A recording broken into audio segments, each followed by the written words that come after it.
Hello again, YouTube. Gonna be doing some contest responses over the next couple of days, so probably see quite a few videos here over the next couple of days because lots of people doing them. Wanted to show some support. I haven't been doing very many lately, just haven't had the time. So I'm gonna try and make sure I do as many as I can for people. The first one though that I'm gonna make sure to do is for Mr. Ricky Russo, because as he said, he spends a lot of time entertaining us and he wants us to entertain him. So I'm going to do that for you. And Ricky, you wanted our New Year's resolution, get my weight back under control. I, had lost a couple years ago, I had lost like over 80 pounds, about almost 90 pounds. Exercising, eating better. And then, I started working on my degree, doing some online classes and things to do that. And I didn't really manage both well at all, and I gained all that weight back basically. So my New Year's resolution is get started losing it all back again. I did it once, I'll do it again, but we're starting over from step one again there. So that's my New Year's resolution. And you also wanted a joke, so I will give you a joke, and I'll do it the way Ricky would tell a joke, and that is as a story. And this is a true story, Ricky, believe me. I'm telling you the truth. Now, I got a friend, John, who's gone through a divorce and pretty unhappy with things and just causing a bit of a midlife crisis. And so John's telling me he wants to go out for New Year's Eve. He wants to really tie it on, and do things the way we used to do back when we were younger and all this. And I'm like, John, we can't do this anymore like we used to. We're old. We have to kind of admit that our limits, and we can't go at that speed anymore. And John's just not listening to me, but he really wants me to go out. Okay, I'm gonna go out with him. We'll have a few drinks. We'll bring in the new year and we'll see what happens. And we're having a few beers, and he just wants to keep going so hard. He's like, shots, shots, shots. We've got to do shots. And it's just like, what?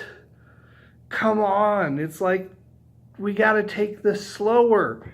And so we're doing some shots, and he's just going full speed like there's no tomorrow. And it's just all sorts of, hearing all the crap that's going on with his divorce and the issues with his kids and the problems with lawyers and all of this. And it's hard to have a good time, because it's like, I know the pain that's going to come from going this hard, and you then just not wanting to necessarily hear all the bad stuff that's going on. But I'm trying to be a good friend and be supportive, so I'm here with him and we're doing it. Now, then, it gets to be closing time at the bars, and suddenly he thinks we've got to hit this after hours party that he's heard about.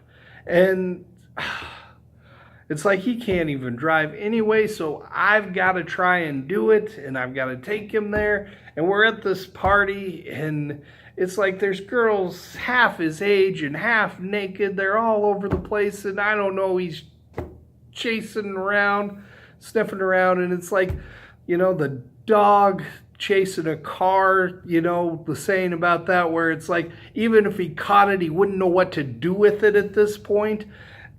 That's, in full effect. And then finally it happens. He passes out and he collapses. And it's like, at this point, I decide, I have to teach John a lesson.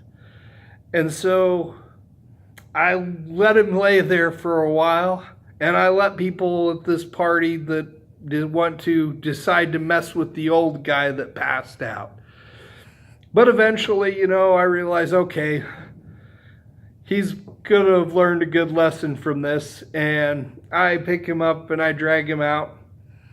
And I take him drive him home. I get him home to his place. I unlock the door. I toss his limp, drunken body into the bed. And I go on home to my life. Happy New Year.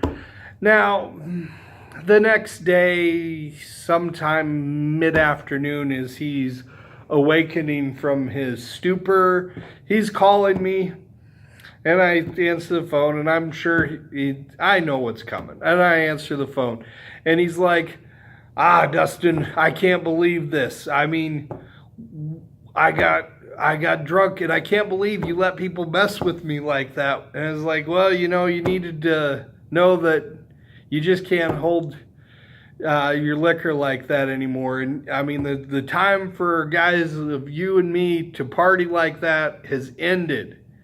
And we just got to move on and accept that things are going to be different.